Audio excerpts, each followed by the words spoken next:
Hi viewers, welcome to our channel. మాకు తెలిసిందే అక్కడ ఇరాన్‌కి, ఇజ్రాయెల్‌కి మధ్య యుద్ధం జరుగుతుంది. ఇరాన్ గల్ఫ్ దేశాల మీద ఎక్కువగా దాడులు చేసేస్తుంది. అలాగే అక్కడ హర్మోజ్ జలసంధిని కూడా ఆపేయడం వలన క్రూడ్ ఆయిల్ ఇబ్బందులు కూడా ప్రపంచవ్యాప్తంగా చాలా దేశాలకు రావడం చూస్తాం. అయితే భారత్ ఇప్పుడు ఏం చేస్తుందంటే ఈ క్రూడ్ ఆయిల్‌కి సంబంధించి రష్యా నుంచి కొనుగోలు చేయడం అయితే జరిగింది. అయితే దీనిపైన ట్రంప్ వ్యాఖ్యానించారు. మేమే పర్మిషన్ ఇచ్చాం తెచ్చుకోమని చెప్పేసి ఒక కామెంట్ చేశారు. ఇప్పుడు దీనిపైన చాలా మంది నెటిజన్స్ కావచ్చు, భారతీయులు, ప్రతిపక్షాలు కావచ్చు విమర్శలు చేస్తున్నారు. అసలు ట్రంప్ ఎవరు? ట్రంప్ మనకు పర్మిషన్ ఇవ్వడం ఏంటి? ఇది మన దేశము అని చెప్పేసి ఆ రకంగా వినిపిస్తుంది. ఎందుకు ప్రతిసారి ట్రంప్ ఈ విధంగా వ్యాఖ్యానాలు చేస్తున్నారు? మరి దీనికి గవర్నమెంట్ ఎందుకు సమాధానం చెప్పడం లేదు? ఇప్పుడు దీనిపైన ఒకసారి డిస్కస్ చేయడానికి ప్రెజెంట్ మనతో పాటు సీనియర్ పొలిటీషియన్ అండ్ మాజీ హోంమంత్రి మైసూర్ రెడ్డి గారు ఉన్నారు. వారిని అడిగి తెలుసుకునే ప్రయత్నం చేద్దాం. నమస్కారం సార్. నమస్కారం.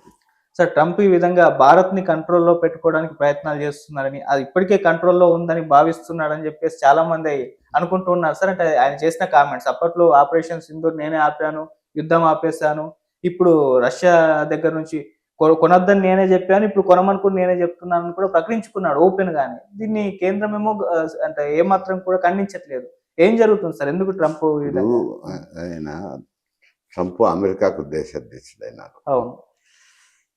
అమెరికాని ఎవరమైనా కానీ ప్రపంచంలో అన్ని దేశాలు కూడా ఒక ఉన్నత స్థానంలో చూస్తారు. ఎందుకంటే వారికి ఉన్న ఆర్థిక వనరులు అయితేనేమి, ఆ దేశానికి ఉన్న ఇతర విషయాలను దృష్టిలో తీసుకొని ప్రపంచ విషయాల్లో కూడా అమెరికా ప్రమేయం దృష్టిలో పెట్టుకొని కొంత గౌరవం ఇచ్చి మాట్లాడుతుంటారు. కానీ గతంలో ప్రెసిడెంట్ను పోల్చుకున్నప్పుడు, ఇప్పుడు ఈ ప్రెసిడెంట్ని పోల్చుకున్నప్పుడు ఈయనకు ఆల్రెడీ ఒక టర్మ్ ప్రెసిడెంట్గా చేసిన ఎక్స్పీరియన్స్ కూడా ఉంది. కానీ ఆయనకు వాచాలత్వం ఎక్కువ. ఏది బుద్ధి బుద్ధి అది మాట్లాడతారు. ఊళ్ళో గ్రామంలో ఉండే సర్పంచ్ కూడా అటు మాట్లాడదు. అంతకంటే అధ్వానంగా ఉంటుంది ఈయన. ఇది మాట్లాడొచ్చునా మాట్లాడకూడదు అనేది కూడా ఆయనకు మీమాంస ఉన్నట్లేదు, విచక్షణ ఉన్నట్లేదు. ఎందుకంటే ఒక దేశము ఆయిల్ ఎక్కడి నుంచి కొనాలా అనేది ఆ దేశం యొక్క సార్వభౌమత్వానికి సంబంధించిన సమస్య. అంతేగాని అమెరికాలో కూర్చొని నేను కొనొద్దన్నా, ఇప్పుడు కొనమని పర్మిషన్ ఇచ్చినా అని ఈయనెవరు చెప్పేదానికి? ఎవరైనా అంటాం, సామాన్య మానవులైనా అంటారు, ఈయనెవరయ్యా అని. నా కుటుంబం ఉంది, నా కుటుంబం ఎక్కడ కాయగూరలు కొనాలా, ఎక్కడ పాలు కొనాలా, ఎక్కడ అనేది అది నాకు సంబంధించిన వ్యవహారం. ఎదిరింటి ఆయన నాకు చెప్తే ఎట్టుంటది? నువ్వు ఎక్కడ కొనకూడదు, ఇక్కడ కొను, అక్కడ కొను అని అంటే. కాకపోతే సజెస్ట్ చేయొచ్చు. ఏది అక్కడ బాగా సరసంగా ఉంటాయి ధరలు, మంచి క్వాలిటీ దొరుకుతుంది, అక్కడ బాగుంటాయి, మేము కూడా తెచ్చుకుంటున్నామని ఎదురింటి ఆయన అన్నారంటే అది ఒక సమంజసంగా కనపడుతుంది. ఎప్పుడైనా కానీ ఎవరైనా ఆలోచన చేసుకుంటారు. కానీ ఇప్పుడు ఇది ఎందుకు వచ్చిందంటే ఈ సమస్య, గతంలో వారికి ఎక్స్పోర్ట్స్ ఉంటాయి కదా, మన వాళ్ళు ఎక్స్పోర్ట్ చేస్తారు కొన్ని వస్తువులను, వారి నుంచి కొన్ని వస్తువులను ఇంపోర్ట్ చేసుకుంటాం. వాటి మీద ఎక్స్పోర్ట్స్ మీద సుంకాలు వేసినారు అనుకోండి. సుంకాలు వేస్తే ఏమవుతాయంటే అమెరికా మార్కెట్లోనే రిఫ్లెక్ట్ అవుతుంది. ఇప్పుడు ఇక్కడ నుంచి ఒక వస్తువు పంపించాం తినుబండారాలను, దాని మీద సుంకం ఎక్కువ వేస్తే కనుక ఆ తినుబండారం కాస్ట్ పెరిగిపోతుంది అమెరికా మార్కెట్లో. వీళ్ళు భరాయించాలి కదా, పెరిగిపోతే ఎవరు? అమెరికా ప్రజల్లో రియాక్షన్ వస్తుంది. దాని మీద గతంలో కూడా మాట్లాడినారు చాలా మంది. ఏంటి ఈయన చేస్తున్న పనులు అమెరికాకే నష్టం కదా అని కూడా మాట్లాడినారు. ఇప్పుడు కూడా ఈ సమస్య కూడా అలాంటిదే. ఎందుకంటే ఆయిల్ ఎవరితో కొనాలా, ఎక్కడ కొనాలా అనేది అది ఇండియాకు సంబంధించిన వ్యవహారం. ఎక్కడ సరళంగా ఉంటేను, ఎక్కడ ధర తక్కువగా ఉంటేను, అక్కడ మంచి సరుకు దొరుకుతుందో అక్కడ కొంటారు. అప్పుడు గల్ఫ్లో ధరలు ఎక్కువ ఉన్నాయి, రష్యా తక్కువ ధరకు సరళమైన ధరకు ఇస్తానన్నది కాబట్టి రష్యా దగ్గర కొంటున్నారు. తర్వాత ఈయన సుంకాలు మీరు రష్యాతో కొంటే నేను సుంకాలు పెంచుతానన్నారు. సుంకాలు పెంచుతాను అని అంటే దాని మీద వీళ్ళు కూడా ఏం మాట్లాడలేదు అనుకోండి. మాట్లాడకపోయినా రష్యా నుంచి ఆయిల్ అయితే దిగుమతి అవుతానే ఉంది ఇప్పటికీ, ఆయన చెప్పినప్పటికీ. మళ్ళీ ఆయనే తగ్గి ఎందుకో సుంకాలన్నీ తగ్గించుకున్నాడు. 15% అని, మొత్తం ప్రపంచం అంతా 15% అని ఆయన కింద పడి ఆయన కింద పడుతున్నాడు, మీద పడుతున్నాడు. ఆయన బుద్ధి పుట్టినట్టు ఆయన వేషాలు వేస్తున్నాడు, అంతేగాని ఒకరితో ప్రమేయం లేదు. ఏమన్నా పడుకోని నవ్వుకొని కూర్చుంటున్నారు. ఇప్పుడు ఇండియా ప్రభుత్వం కూడా నువ్వు ఏమన్నా మాట్లాడుకో, మేము చేసుకునే పని మేము చేసుకుంటామంటారు. అది ఒక రకంగా మౌనం అనేది స్ట్రాటజిక్గా ఉంది. ఓకే. ఎందుకు మీరు మాట్లాడుతున్నారు, మీ అంత నేను మాట్లాడితే నాకు చెడ్డ పేరు కదా, నాయకుడు ఆయనకైనా బుద్ధి లేదా అని అంటారు కదా. హ్మ్. అందుకని ఏదో నా పని నేను మౌనంగా చేసుకుంటూ పోతుంది కదా అని ఇప్పటికి కూడా ఆ, ఆయన చెప్పకపో రష్యా నుంచి ఆయిల్ అయితే దిగుమతి చేసుకుంటున్నారు, రష్యా నుంచి చేసుకుంటున్నారు, వెనిజులా నుంచి ఎక్కడ తక్కువ దొరుకుతుందంటే అక్కడ నుంచి చేసుకుంటున్నారు. ఓకే. ఇప్పుడు ఆయన చెప్తేనే మనం పర్మిషన్ ఇచ్చానే కొనడం లేదు. అవును. ఇప్పుడు నిల్వలు ఉన్నాయి, మా 6 వారాలు 7 వారాల వరకు నిల్వలు ఉన్నాయి కదా అని వెనుకంజ వేయకుండా అయితే దిగుమతులేమో చేసుకుంటాను. ఎక్కడ తక్కువ ధర ఉందో అక్కడ నుంచి దిగుమతి చేసుకుంటాను. హ్మ్. ఈయన బ్యాను నేను సుంకాలు వేస్తానన్నప్పుడు కూడా రష్యా నుంచి దిగుమతిని నిలుపుదల చేయలే. హ్మ్. అయితే ఆ, ఒక అండర్స్టాండింగ్తో చేస్తున్నారు. ఇది ఎందుకు అని అంటే ఆయన మాట్లాడిన మాటలకు అర్థం లేదు. ఓకే. ఇప్పుడు ఉండేది ఎక్కువ రీఫైనరీస్, గవర్నమెంట్ తరపున ఉండే రీఫైనరీస్, తర్వాత ప్రైవేట్ కంపెనీలు ఉన్నాయి. హ్మ్.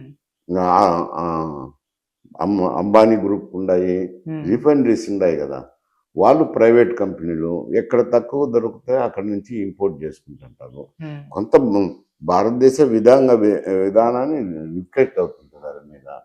కొంచెము విదేశాంగ విధానంలో మేము చూసి చున్నట్టు పోతాను, మీ పని మీరు చేసుకోండి అనే సిగ్నల్ ఉండేదనుకో, హ్మ్. వాళ్ళు ఎక్కడ తక్కువ ధర ఉంటే అక్కడ తక్కువ ధర నుంచి కొంటాంటారు. అవును. అవేమో దేశం రికార్డులోకి వస్తాయి కానీ హ్మ్. అవి ప్రైవేట్ వ్యక్తులకు సంబంధించినవి కదా. ఓకే. అందువల్ల ఇవన్నీ కాంప్లికేటెడ్ ప్రొసీజర్లు. ఆయన వాషింగ్టన్లో కూర్చొని ఈ బెంబేలు ఎత్తితే ఐఐటి కాదులే అంట ఆయన. ఓకే.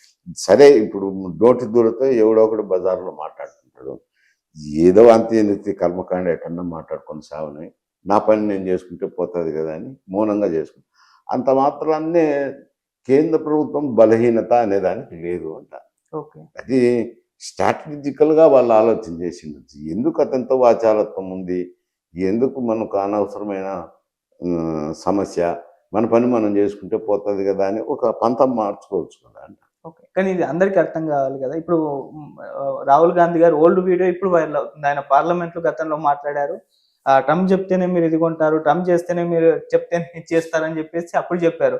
అవి కరెక్టే కదా! ఇప్పుడు ట్రంపే ప్రకటించుకున్నారు కదా! అని చెప్పేసి కొంతమంది నెటిజన్స్ అలా అంటే అర్థమైపోయింది. ఇప్పుడు ఆయన కూడా ఎందుకు అని అంటే రాహుల్ గాంధీది కూడా ఆయన కొంచెం మెచ్యూరిటీ రావాలి. ఓకే. ఇప్పుడు ఒక 70 కోట్ల జనాభా ఉన్న దేశానికి ప్రధానమంత్రి కావాలని ఆశలు ఉన్నాయనుకో, హ్మ్. కాంగ్రెస్ పార్టీ ఒక దశలో దేశం శాసించే పరిస్థితిలో ఉన్నది. అవును. ఇప్పుడు ఆ పరిస్థితి లేదు. ఎందుకంటే ఉత్తర హిందుస్థానంలో బీజేపీ బాగా బలపడిపోయింది. హ్మ్. హిందుత్వ సెంటిమెంట్ అనుకోండి, ఇంకోటి అనుకోండి.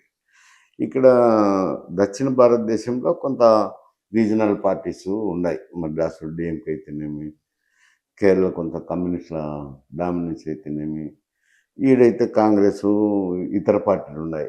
నిన్న మొన్నటి వరకు బీఆర్ఎస్ ప్రభుత్వము తెలంగాణలో, అవును. అక్కడ తెలుగుదేశం పార్టీ కూటమి వచ్చింది. హ్మ్. ఇట్లా రకరకాల ప్రభుత్వాలు ఉన్నాయి.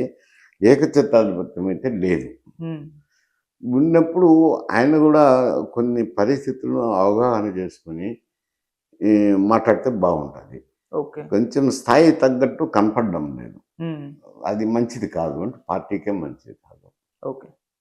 సరే ఇక్కడ ట్రంప్ కూడా అంటే ప్రపంచవ్యాప్తంగా తన కంట్రోల్‌లో ఉండాలేమన్నా ప్లాన్ చేస్తున్నారు. ఇప్పుడు చూసాం వెనిజులా అధ్యక్షుడిని తీసుకెళ్ళిపోయారు. గ్రీన్‌లాండ్ మీద కన్నేశారు. ఇప్పుడు ఇరాన్ తర్వాత క్యూబా అంటున్నాడు. ఆల్రెడీ ఇరాన్‌ని కంట్రోల్‌లో పెట్టుకున్నాడు. ఇప్పుడు హ్మ్.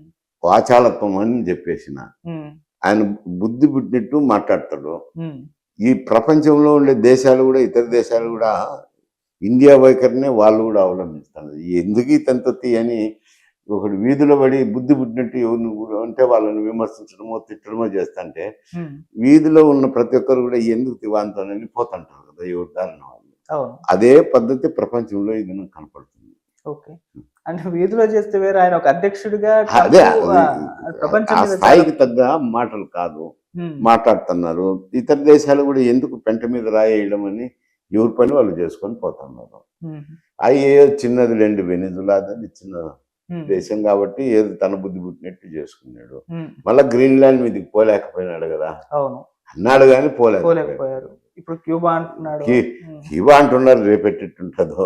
ఉమ్, ఇప్పుడు ఈ ఇరాన్ సమస్యల నుంచే గడ్డను పడేసరికే ఆయన కాళ్ళకు బురదంతా అంటుకుంటుంది. ఏంటి అదంతా కడుక్కొని సుమారుగా టైం పడుతుంది. ఉమ్, ఇదేం చిన్న సమస్య కాదు. ఉమ్, వాళ్ళు కూడా ఏదో 2-3 రోజులు అయిపోతుంది అనుకునేది అమెరికన్స్. ఇప్పుడు ఇరాన్లో ఇరకపోయినట్టు అయింది కదా పరిస్థితి. అవును, బయటకు రాలేరు, బయటికి కంటిన్యూ రాలేరు, చేయలేరు. పారిపోలేరు. ఉమ్, అదే పరిస్థితి అయిపోయింది ఏంట. ఓకే. అతను కొంచెము అది వాచాలత్వం బాగలేదు అంట. గ్రామ సర్పంచ్ స్థాయికి కూడా తగని వాచాలత్వం. ఓకే. నన్ను అడిగితే చెప్తాను. ఓకే. సరే, మరి ఇప్పటికన్నా అమెరికన్ ప్రజలుకి ట్రంప్ ఏంటి ఎక్స్‌పోజ్ అయిపోయాడా? లాస్ట్ టైమే ఆయన ఎలక్షన్స్‌కు గెలిచినప్పుడు అరే! ఇదే కాస్త తిక్క తిక్కగా ఉన్నాను అనిపిచ్చింది. మళ్ళీ ఓడిపోయాడు. మళ్ళీ గెలిచాడు ఇంకోసారి కూడా. మరి ఇప్పుడు ఎక్స్‌పోజ్ అయిపోయాడా సార్? ఆడ ప్రెసిడెంట్ ఎలక్ట్ అయినాడు. హ్మ్. ఆయన్ని దించేయలేరు. దించేయలేరు. అవును. ఆయన టర్మ్ అయిపోతేనే సరే అతను కంటెస్ట్ చేసేదానికి కూడా లేదు. హ్మ్. అమెరికా రాజ్యాంగం ప్రకారం 2 మార్లే ప్రెసిడెంట్గా ఉండొచ్చు. 3వ మారు ఉండేదానికి లేదు. రాజ్యాంగానే మార్చాలా. హ్మ్. రాజ్యాంగం మార్చేది ఆయన చేతుల్లో లేని పని. హ్మ్. ఇంక ఏమిటి చేసినాం అయింది పోయింది అని ఉంటారు అంతే. ఎవరైనా అంతే కదా, ఎక్కడైనా అమెరికాలో ఉన్న ప్రజలైనా అంతే, ఇండియాలో ఉన్న ప్రజలైనా అంతే, ఎవరైనా అంతే. వ్యక్తి ఇది మంచిది కాదు నాయన అని అంటారు. హ్మ్. లేదు నేను అదే పని చేస్తానని చేసినానికైతే ఇంత అయింది లేని పోతాను కదా. అట్లా పరిస్థితి ఏర్పడిపోయింది ఇప్పుడు అంట. Okay sir. సార్, ఇక మనం క్రూడ్ ఆయిల్ తెప్పించుకుంటున్నాం. ఇప్పుడు గ్యాస్ ధరలు పెరిగిపోయాయి, మనం చూసాం సార్. ఇప్పుడు ఈ ఆయిల్ ధరలు కూడా ఇవి కూడా పెట్రోలు, డీజిల్ ఇవన్నీ కూడా పెరిగిపోయే అవకాశం ఉందా? ఇది మళ్ళీ కేంద్రం పైన కాస్త ఒక నెగెటివ్ మార్క్ పడే అవకాశమే కనిపిస్తుంది. సో, దీన్ని ప్రతిపక్షాలు కూడా తీసుకెళ్తూ ఉన్నాయి. గ్యాస్ ధరలు పెంచి ప్రజల మీద భారం వేయడం ఏంటని చెప్పేసి. అవును, అది తప్పే కదా. హ్మ్. ఇంతవరకు అయితే మనం కావాల్సినంత నిల్వలు ఉన్నాయి, మేము ధరలు పెంచాల్సిన అవసరం లేదని హ్మ్. ఈ ఇంటికి సప్లై చేసే గ్యాస్ మీద ధర పెంచడం తప్పే. అవును.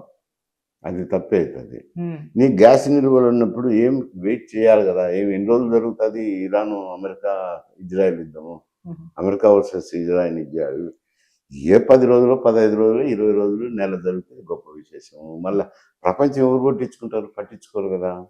కొన్ని రోజులు వేచి చూస్తారు, తర్వాత వేచి చూడరు కదా అంట. హ్మ్. మరి ఎందుకు పెంచినారో కానీ పెంచినారు, హ్మ్. నష్టాలు వస్తున్నాయని పెంచినామంటారు. హ్మ్. మరి మీ ఇంతకుముందు లేని ఇప్పుడు ఎందుకు వచ్చింది అని ఎవరైనా ప్రశ్నించేది. అది ఏ అవును. ప్రతిపక్ష నాయకుడైనా తప్పకుండా కేంద్ర ప్రభుత్వాన్ని నిలదీస్తాడు ఈ విషయంలో. ఓకే. ఇవి కూడా పెంచేస్తారా సార్? ఆయిల్ మన మరి పెట్రోల్, పెంచము అని డీజిల్? చెప్తున్నారు. హ్మ్. పెంచుతారా లేదా అనేది వాళ్ళకి సంబంధించిన వ్యవహారం. ఇప్పటికైతే పెంచము అంటున్నారు. హ్మ్. నిల్వలు ఉన్నాయి, కావాల్సినంత నిల్వలు ఉన్నాయి, పెంచాల్సిన అవసరం లేదు. ఓకే. సార్, ఏదేమని వార్ ఎఫెక్ట్ భారత్ మీద అంటే ఏ స్థాయిలో పడుతుంది, పడిందనుకోవచ్చు సార్? నష్టం అయితే ఉంటుంది. హ్మ్. ఎందుకంటే ఎంతో కొంత మనం అక్కడి నుంచి ఒక 40% అంటున్నారు. అవును. రిమైనింగ్ 60% బయట నుంచి తెచ్చుకుంటున్నాము. హ్మ్. ఈ 40% అయినా కానీ అక్కడి నుంచి రావాలి కదా. హ్మ్. దాని ప్రభావం అయితే ఉంటుంది, ఉండకుండా పోయేదానికి అవకాశం లేదు. Okay sir. Thank you so much.